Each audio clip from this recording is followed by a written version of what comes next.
Seguimos en nuestra serie de sermones en la epístola de Santiago. Casi. Y como ya leímos, vamos a abordar este sermón desde el versículo 9 hasta el versículo 11. Y para aquellos que están tomando nota, sobre todo también para los adolescentes, el propósito de este sermón es poder llamar a la iglesia a confiar en Cristo. Y para esto vamos a observar las 3 escenas que nos presenta nuestro texto. ¿Cuáles son? Primer punto o primera escena, la exaltación del humilde. La exaltación del humilde. Nuestra segunda escena, la humillación del rico. La humillación del rico. Y nuestra tercera escena o punto es la gloria pasajera. Entonces vamos a nuestro primer punto, que va a estar enfocado en el versículo 9, la exaltación del humilde.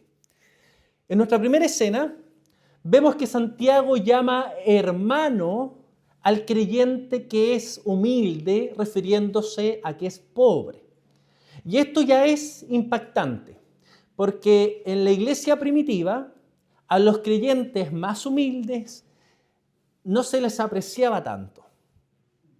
Es más, eran despreciados por ser pobres. Hasta que aparece el Evangelio y cambia completamente la percepción del valor de una persona. El mundo, ¿qué cosa pregunta? Refiriéndonos a lo material. ¿Cuánto tienes? ¿Cuánto ganas? ¿Dónde estudiaste? ¿Cuál es tu apellido? Cristo pregunta, ¿a quién perteneces? Y esto cambia nuestro valor y nuestro significado. Lamentablemente hay creyentes que viven derrotados porque constantemente se están comparando con otros que tienen mucho más en estas índoles. Se sienten menos porque no tienen la casa, el sueldo, el apellido o la posición que tienen otros. Y sin darse cuenta, queridos hermanos, terminan adoptando la misma mentalidad superficial del mundo. Por eso Santiago dice, gloríese ¿en qué cosa? En su exaltación. Y aquí nosotros nos podemos preguntar, pero ¿a qué se está refiriendo Santiago? ¿Qué es gloriarse en nuestra exaltación? Bueno, gloriarnos o hallar la felicidad en nuestra exaltación es entender que hemos sido adoptados por Dios. Es entender que nuestros pecados han sido perdonados por el sacrificio de nuestro Señor Jesucristo. Es entender que somos coherederos de Cristo, nuestro Señor. Es entender que pertenecemos no a este mundo, sino a un reino que es eterno y que es perfecto. El pobre en Cristo posee más riquezas espirituales que el hombre más poderoso sin Dios. El hombre en Cristo posee más riquezas espirituales que el hombre más poderoso, pero que no tiene a Dios. Y esto debe confrontar nuestra escala de valores. Porque muchos dicen amar a Cristo, pero en el fondo siguen creyendo que el éxito material es la verdadera grandeza. Y cuando no alcanzan esta grandeza, cuando no alcanzan este éxito material, viven frustrados, resentidos y avergonzados por lo que tienen. Y aquí aparece una tentación que es peligrosa, que debemos evitar. Porque cuando comenzamos a pensar, cuando comenzamos a almacenar esto en nuestro corazón, pensando que el valor personal depende de tu condición económica, caíste en la trampa del enemigo. El Evangelio destruye esta mentira. Cristo jamás, mis hermanos, trató a las personas humildes como ciudadanos de segunda clase. De hecho, gran parte de los que siguieron al Señor eran personas sencillas, eran personas despreciadas por la comunidad, eran personas comunes y corrientes. Nuestro propio Señor Jesucristo no tenía dónde recostar y reposar su cabeza. El tema es que el sistema religioso, en el tiempo del Señor, y en nuestro tiempo también, exalta el poder, exalta la apariencia personal, exalta el reconocimiento de las masas. Pero Cristo, ¿a quién se acercaba? Al quebrantado, al cansado, al necesitado. Pensemos en María, la madre de Jesús. Te pregunto, ¿tú la hubieses escogido como la madre del Señor? ¿El mundo la hubiese escogido a una adolescente, pobre, humilde? ¿La hubiésemos escogido como la madre de nuestro Señor Jesucristo? Piensa en David. Su propia familia lo dejó al margen. Ni siquiera lo llamó a la junta familiar. Piensa en Gedeón, que dice, mi familia es pobre y yo soy el menor de la casa de mi padre. Y aún así Dios lo levantó como un guerrero. Piensa en los mismos discípulos de nuestro Señor Jesucristo. Hombres sin reconocimiento académico. No eran sabios. No eran inteligentes. No tenían profesiones. Seguramente no tenían buenos apellidos. Y aún así Dios los escogió para transformar al mundo. La cruz, queridos hermanos, ya destruyó toda posibilidad de jactancia humana. No tienes de qué gloriarte. Nada de lo que tú tienes es tuyo. Frente a la cruz, tanto el rico como el pobre están en la misma condición, necesitados de la gracia y del perdón de nuestro Señor Jesucristo. Por eso Santiago no le dice al creyente humilde que encuentre el gozo en su miseria, sino en su posición espiritual delante de Dios. Hermanos, una persona puede ser pobre económicamente y aún así ser rica en la fe. Ricos en santidad, ricos en comunión con nuestro Señor Jesucristo. Mientras tanto, alguien puede tener abundancia en lo material y vivir completamente vacío espiritualmente. La pregunta no es ¿cuánto posees? La pregunta es ¿qué posee tu corazón? ¿Dónde está tu valor? Porque hay personas que tienen poco, pero aman profundamente a su Señor. Y hay personas que tienen mucho, pero jamás han aprendido a depender realmente del Señor. Nosotros, ¿a quién admiramos? Al que acumula, al que logra cumplir sus sueños. Dios mira al que depende de Él. Nosotros celebramos la autosuficiencia, los que tienen una capacidad de ahorro. Aquellos que logran juntar sus bienes materiales. Dios honra al quebrantado de corazón. Nosotros solemos asociar bendición con abundancia inmediata. Estamos siendo bendecidos porque tenemos. Pero muchas veces Dios está haciendo una obra mucho más profunda en medio de la necesidad, el dolor y el sufrimiento de nuestras vidas. Nuestro hermano Daniel hablaba de una necesidad que tenía y cómo el Señor respondió.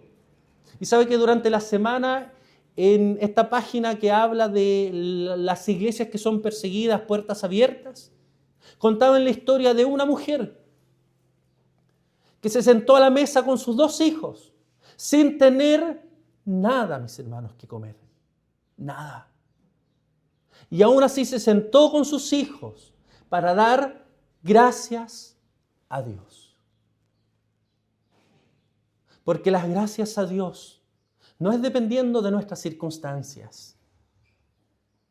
La gracia que debemos tener a Dios es por quien es Él. Y el Señor suple. Y el Señor la bendijo y la bendijo con alimento. En esta primera escena, queridos hermanos, hemos visto que nuestra felicidad y nuestro gozo deben estar en la obra de nuestro Señor Jesucristo y no en lo que podemos acumular.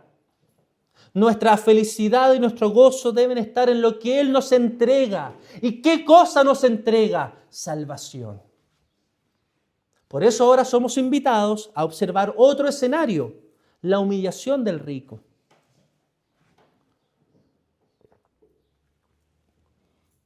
En esta segunda escena, Santiago nos dice que el rico debe gloriarse ¿en qué cosa? Los que están atentos. En su humillación. ¿Por qué? Porque las riquezas producen una ilusión peligrosa. La ilusión de que tenemos el control de nuestra vida. El dinero hace sentir al hombre seguro. ¿Has tenido un poco de dinero? Parece que eres invencible, imparable, porque eres autosuficiente, porque lo que quieres, lo compras.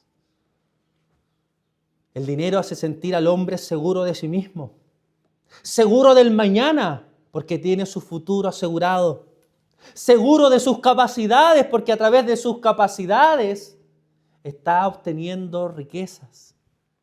Y lentamente el corazón empieza a depender más de los recursos y de las cosas materiales que de Dios y de su Santo Espíritu. Santiago está atacando el orgullo silencioso de la prosperidad. No es casualidad, mis hermanos, que busquemos más desesperadamente de Dios en la escasez que en la abundancia. ¿Por qué? ¿Por qué nos afligimos tanto que nos humillamos delante de Dios cuando necesitamos? Pero no hacemos lo mismo cuando tenemos abundancia. No hacemos lo mismo cuando la vida nos sonríe. Porque empezamos a creernos dependientes. O sea, independientes. La necesidad suele revelar nuestra dependencia. La comodidad suele esconder nuestra idolatría. El rico creyente debe recordar algo. Delante de Dios sigue siendo un pecador necesitado de su gracia. Sigue siendo un pecador necesitado de su perdón. Sigue siendo un pecador que necesita de la guía del Espíritu Santo para trabajar y mortificar su pecado. Su dinero no puede comprar paz. Su dinero no puede comprar una conciencia limpia. Su dinero no puede comprar la salvación de su alma. Y hablar de esto es ofensivo para el orgullo humano. Porque a nosotros como hombres naturales nos gusta pensar que somos capaces, que nosotros podemos, que nosotros estamos construyendo nuestro futuro y que nos volvemos independientes de Dios. Pero el Evangelio, queridos hermanos, destruye toda jactancia humana. Y aquí Santiago toca un punto que es delicado. Porque las riquezas tienen una capacidad peligrosa. Van endureciendo nuestro corazón sin que nos demos cuenta. Es que no nos damos cuenta cuando tenemos, porque todo va fluyendo de forma pecaminosa. Muchos creyentes sabemos reconocer rápidamente la tentación en la escasez. Y sabemos que lidiamos con la ansiedad, con la frustración, con el temor, con la desesperación de que no estamos llegando a fin de mes. Pero no siempre reconocemos los peligros de la abundancia. La autosuficiencia, ya no necesito de una comunidad. Ya no necesito de un tercero porque me puedo valer por mí mismo. No reconocemos la independencia espiritual porque nos creemos fuertes espiritualmente y porque ya no necesitamos entonces la compañía de un tercero que nos ayude en nuestros momentos de aflicción y necesidad. No reconocemos el orgullo que se apodera tan rápidamente de nuestros corazones y esta falsa estabilidad. esta falsa sensación de estabilidad de que está todo bien, porque tengo capacidad de ahorro, porque puedo comprarme mis cosas, porque tengo dinero para el futuro. Por eso Santiago no le dice al rico que se gloríe en sus logros, sino que se gloríe en su humillación. Es decir, recuerda quién eres realmente ante Dios. ¿Te acuerdas de la historia del rico insensato de la parábola de nuestro Señor Jesucristo? Aquel hombre que acumuló bienes, tanto así que tuvo que construir otro galpón, otra bodega para acumular más cosas. Y se sentó y admiró todo lo que había acumulado y dijo, ahora estoy bien, ahora estoy tranquilo, tengo mi futuro asegurado, el mío y el de mis hijos. Y esa misma noche le dijeron, necio, esta noche vienen por tu alma. ¿De qué te ha servido acumular tanto si has perdido tu alma? Hay personas que planifican inversiones, qué bueno. Negocios, que el Señor te bendiga. Que compran propiedades y proyectos, qué bueno que sea así. Necesitamos más personas que generen recursos. Pero jamás piensan seriamente en la eternidad. Se preparan cuidadosamente para su jubilación, qué bueno. Pero no para comparecer delante de Dios. ¿Recuerdas a Nabucodonosor? Caminó orgullosamente recorriendo su ciudad, diciendo, ¿acaso esta no es la gran Babilonia la que yo edifiqué? Y mientras la arrogancia todavía estaba en su boca, Dios lo humilló, convirtiéndolo en un animal. Si no sabe la historia, le invito a que lo puedan leer. El creyente maduro entiende algo. Todo lo que tiene, todo fue dado por Dios.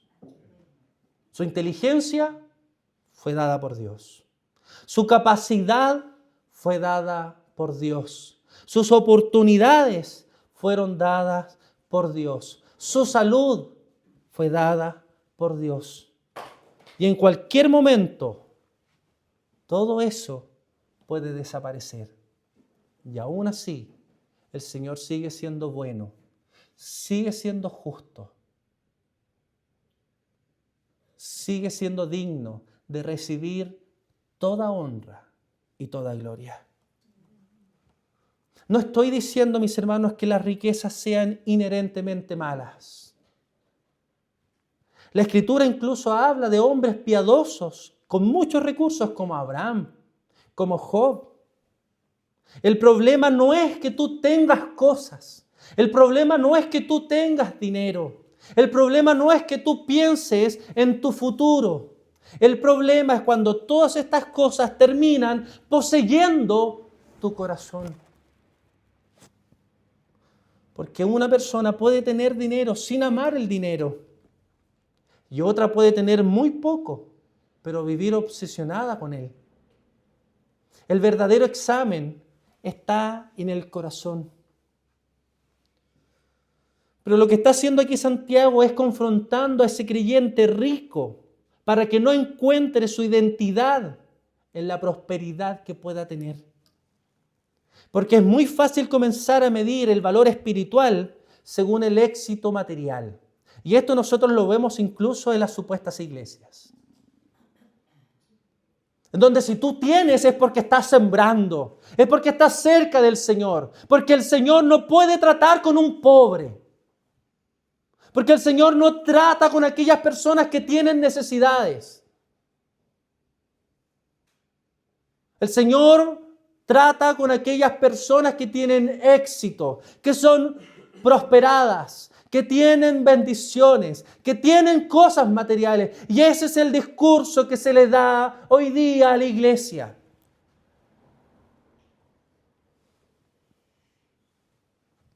Tristemente, ese mensaje ha contaminado parte del cristianismo moderno, y nos ha afectado incluso a nosotros, cuestionándonos en esos momentos difíciles y complejos si estamos siendo castigados por Dios. En esta segunda escena, queridos hermanos, hemos observado que el dinero se puede volver un ídolo.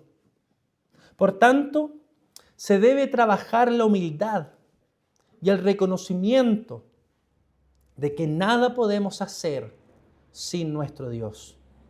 Ahora, por tanto, somos invitados a recordar y a profundizar en que la gloria terrenal es pasajera.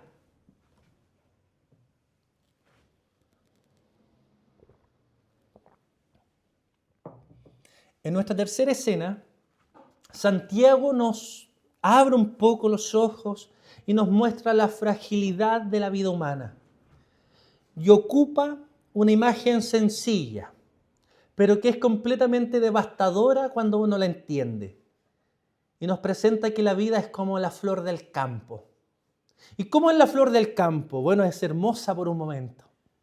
Es vistosa, linda, impresionante por un momento.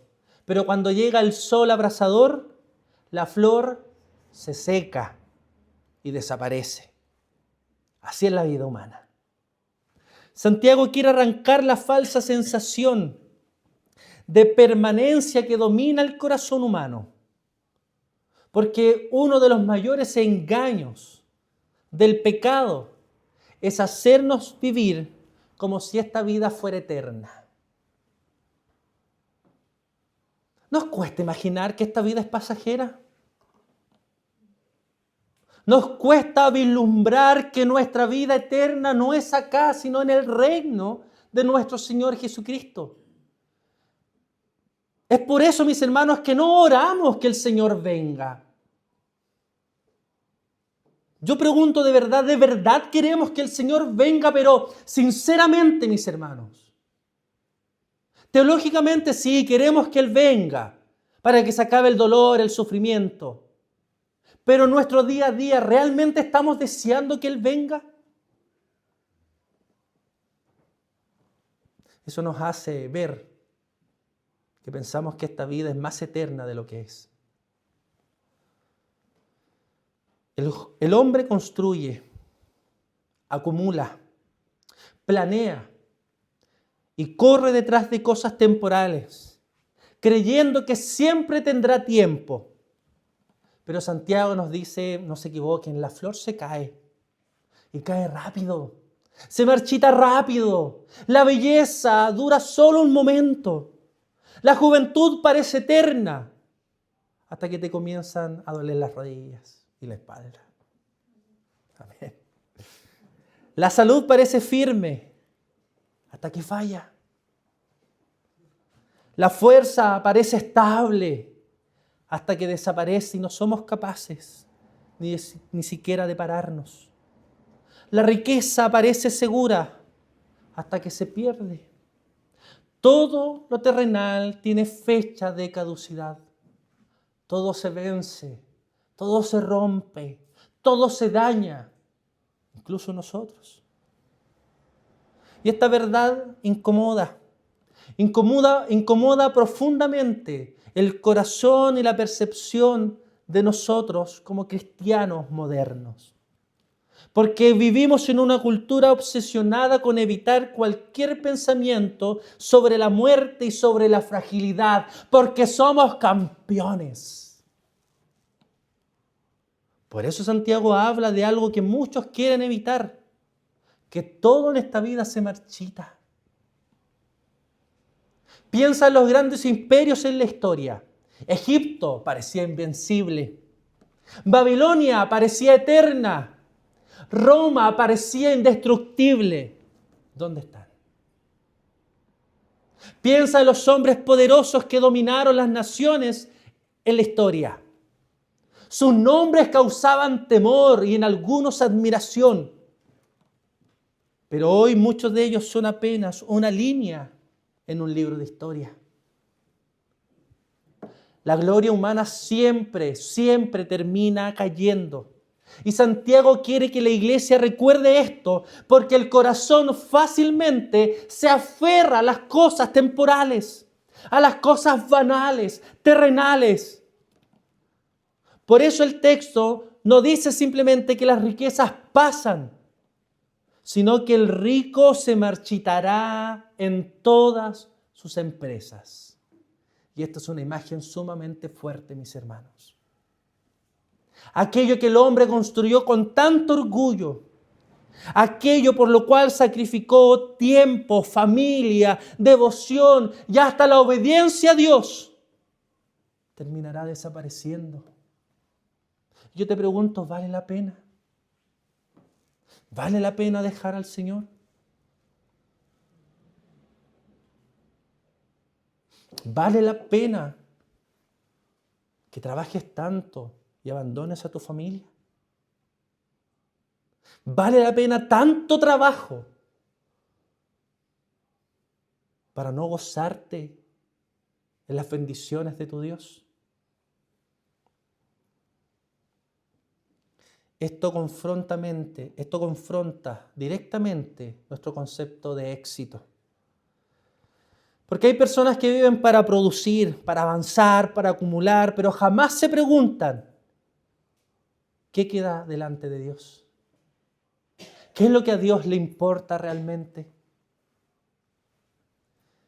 Cristo mismo preguntó, ¿de qué le sirve al hombre ganar el mundo entero si pierde su alma? Esta pregunta destruye toda lógica carnal, porque el mundo admira al que gana dinero, pero Dios mira al de corazón quebrantado y humillado. Y aquí Santiago nos obliga a examinarnos a nosotros y preguntarnos, ¿dónde está puesta nuestra esperanza? ¿Dónde está nuestra felicidad? ¿Dónde está verdaderamente nuestra alegría? ¿Qué es lo que realmente te da seguridad?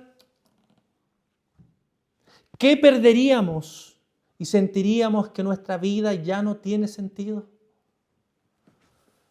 Porque aquello que no puedes perder sin derrumbarte, probablemente ya se transformó en el ídolo de tu corazón.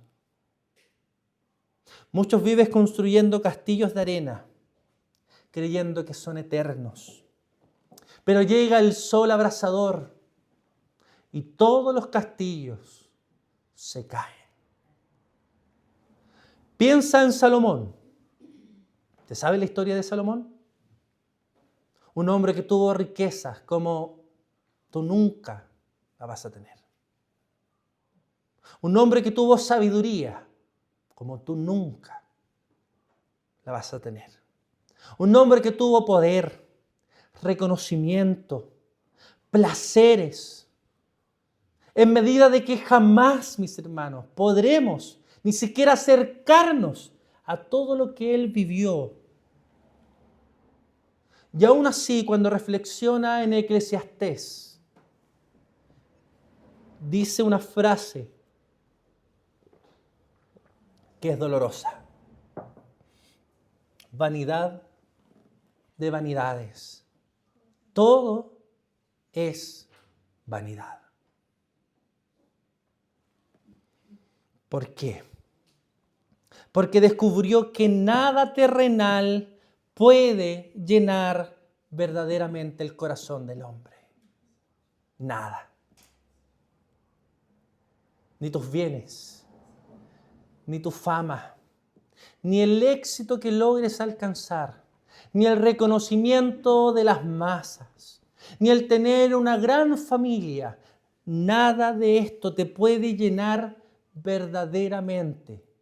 ¿Por qué un cónyuge es una bendición? ¿Por qué los hijos son una bendición? ¿Por qué la comunidad es una bendición y puede alegrarnos? Porque Dios está en el primer lugar. Si Dios no ocupa ese primer lugar, todo lo demás es simplemente vanidad. El dinero entretiene por un tiempo. El éxito emociona por un tiempo. Los logros satisfacen por un tiempo, pero nada de esto puede darte el verdadero descanso. Nada de esto puede llenar tu corazón. Solo Dios, queridos hermanos. Y yo sé que esto es algo que ustedes han escuchado. Y yo sé que incluso puede sonar cliché, romántico, idealista. Pero es verdad. Pregúntate, ¿realmente con todo lo que has alcanzado, estás feliz? ¿Estás satisfecho? Si Dios no está en la escena, no vas a hallar el gozo, ni la alegría, ni la paz en tu corazón. Mis hermanos, la belleza humana también se desvanece. La fuerza física se desvanece. La memoria se desvanece. La vida misma se va desvaneciendo y se va apagando. La humanidad entera es como la neblina delante de la eternidad de nuestro Dios. Por eso nuestro Señor habló de hacer tesoros, ¿a dónde? ¿En la tierra? ¿De acumular bienes? Dedicar toda tu vida, tu tiempo, tu juventud, tu fuerza en hacer tesoros en la tierra o en hacer tesoros en el cielo. Pedro habló de una herencia incorruptible. Pablo habló de poner la mirada ¿en dónde? En las cosas de arriba. ¿Por qué? Porque solamente lo eterno permanece. Que el Señor te bendiga. Oremos al Señor.